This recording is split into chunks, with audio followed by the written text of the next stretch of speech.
ಅಕ್ಕಿ ಹಾಲ್ಬಾಯಿ, ಗೂಬೆ ಹುಡಿ ಹಾಲ್ಬಾಯಿ ಎಲ್ಲ ತಿಂದಾಯಿತು. ಇನ್ನು ಗೋಧಿ ಹಾಲ್ಬಾಯಿ ತಿನ್ನಬೇಕು ನೋಡಿ. ಅಮ್ಮ ಮಾಡ್ತಿದ್ದಾರೆ, ನೋಡುವ ಹೇಗೆ ಅಂತ. ಗೋಧಿಯನ್ನು ಚೆನ್ನಾಗಿ ತೊಳೆದು ಅದನ್ನು ಚೆಂದ ಈ ಥರ ಅರಿಬೇಕು.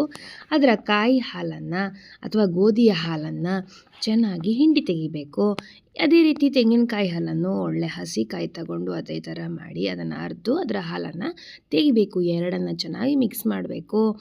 ಅದಾದಮೇಲೆ ಅದನ್ನು ಒಂದು ಪಾತ್ರೆಗೆ ಹಾಕಿ ಬೆಲ್ಲವನ್ನು ಸೇರಿಸಬೇಕು. ಬೆಲ್ಲವನ್ನು ಚೆಂದ ಸಣ್ಣ ಸಣ್ಣ ತುಂಡು ಮಾಡಿದರೆ ಈಸಿ ಆಗ್ತದೆ ನೋಡಿ. ಈ ಥರ ಗೋಧಿ ಹಾಲನ್ನು ಹಣಿಸಬೇಕು. ಅದನ್ನು ಮೇಲಿನ ನೀರನ್ನು ತೆಗಿಬೇಕು, ಮತ್ತು ಅದಕ್ಕೆ ಮಿಕ್ಸ್ ಮಾಡಬೇಕು. ಸೊ ಡೀಟೇಲ್ ಆದ ರೆಸಿಪಿ ಬೇಕು ಅಂದರೆ ನೀವು ಖಂಡಿತ ನನ್ನ ಯೂಟ್ಯೂಬ್ ಚಾನಲ್ ನೋಡಿ, ಅಲ್ಲಿ ಡೀಟೇಲ್ ಆದಲ್ಲಿ ರೆಸಿಪಿ ಇದೆ.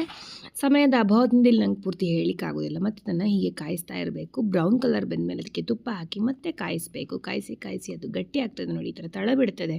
ಆವಾಗ ಒಂದು ತುಪ್ಪ ಹಾಕಿದ ಒಂದು ಸ್ಟೀಲ್ ಬಟ್ಲಿಗೆ ಹಾಕಿ ಅಥವಾ ಟ್ರೇಗೆ ಹಾಕಿ ಈ ಥರ ಕಟ್ ಮಾಡಿಟ್ಕೊಂಡ್ರೆ ಇದು ಗೋಧಿ ಹಾಲ್ಬಾಯಿ ತುಂಬ ಈಸಿಯಾಗಿ ರೆಡಿ ಆಗ್ತದೆ.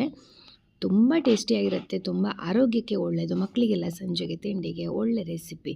ಈ ಥರ ಬಾಳೆ ಎಲೆಯಿಂದ ಅದನ್ನು ಚೆನ್ನಾಗಿ ಪ್ರೆಸ್ ಮಾಡೋದ್ರಿಂದ ಅದು ಫ್ಲ್ಯಾಟಾಗಿ ನೀಟಾಗಿ ಬರ್ತದೆ. ಖಂಡಿತ ಯೂಟ್ಯೂಬ್ ಚಾನಲ್ ನೋಡಿ, ನಿಮಗೆ ಡೀಟೇಲ್ ಆದ ರೆಸಿಪಿ ಸಿಗುತ್ತೆ.